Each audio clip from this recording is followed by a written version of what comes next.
Danny watched TV as he brushed his teeth, transfixed by the constant replaying of the Perkins triumph. The commentators kept asking, was Kieran Perkins the greatest swimmer ever? But Danny was focused on the footage of the man who'd come second, the man who was forcing a smile but looked as though he wanted to weep, because second wasn't winning, second was losing. A heroic effort by Kowalski, they were saying, a great sporting moment for Australia.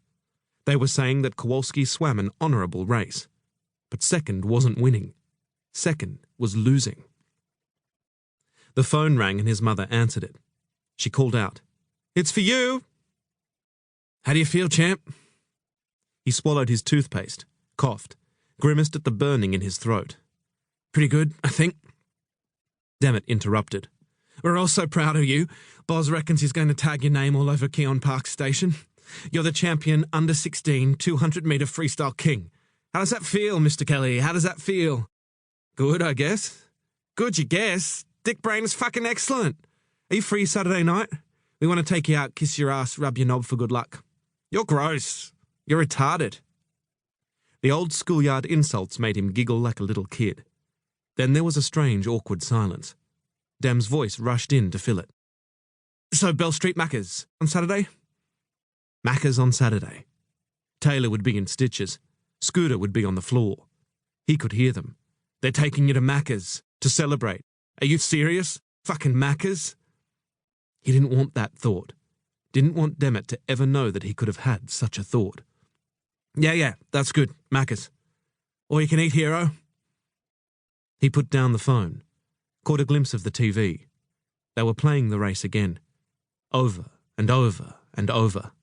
The hero and the loser. At Flinders Street he fell in with a group of boys from his school, but none of them said a thing about the day before. No one asked him about the championships. No one even mentioned Perkins winning gold in the 1500, even though it was on the front pages of all the papers. No one asked him about his swim. He shrank into a corner of the carriage.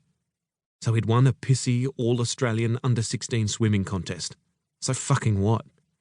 That wasn't being Perkins. Being Perkins was something a million miles away. He lagged behind the other boys as they walked from the station to the school.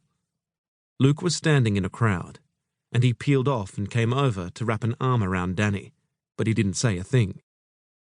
He could see Taylor and Fraser, and Scooter and Wilco, and Morello, all huddled together. Taylor said something and they all laughed. Of course they laughed. But didn't they know that Taylor came third? Didn't they care that he was a loser? Danny went into the Great Hall for assembly. He didn't hear the morning prayers. Didn't hear Principal Canning ponce on about this great school this and this great school that.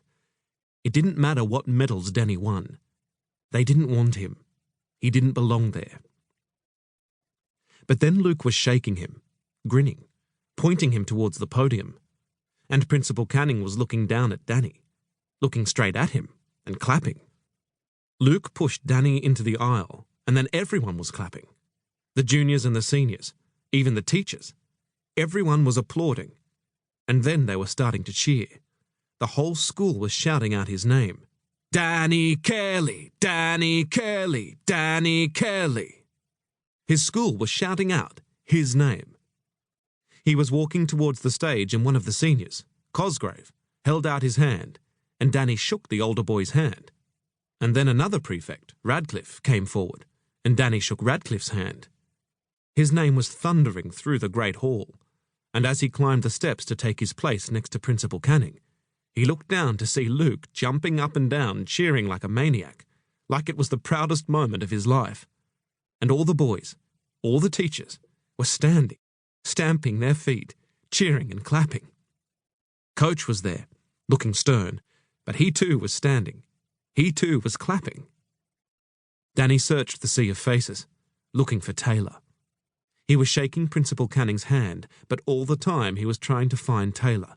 And when he did spot him, Taylor winked and raised his arms, clapping above his head, and then called out so clearly and so loudly that he could be heard above all the other cheers. "Good on ya, Danny Kelly! Go Barracuda!" Danny froze. Tsiolkas took up the call, and so did Wilco. So did Scooter. And now they were all yelling, "Barracuda!" Danny wondered, was this an insult? Had it all been planned? He felt helpless, standing there next to Principal Canning. There was no possible way for him to give it back.